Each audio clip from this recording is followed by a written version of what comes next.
use UK bases for the first wave. It feels like now you're saying no again to sending any kind of, certainly any kind of shipping to open up the Gulf.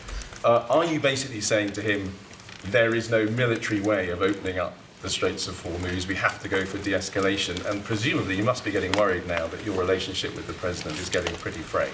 Well, just to go through this in order, I said no to get involved in the initial offensive action and getting drawn into the war.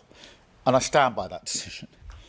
As I said a moment ago, many people criticised me heavily for that decision and indicated that they would have rushed into the war, only, in my view, for them to backpedal a week or two later when they saw the consequences of what action they would have taken had they been Prime Minister.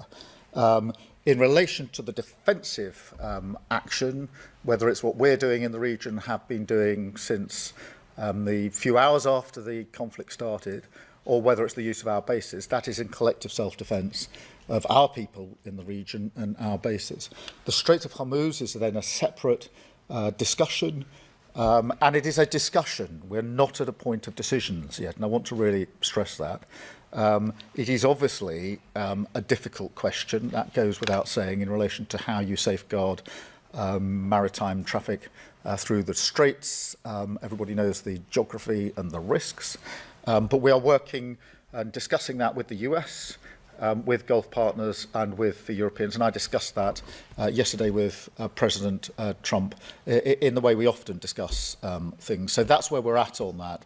There are no decisions having been made.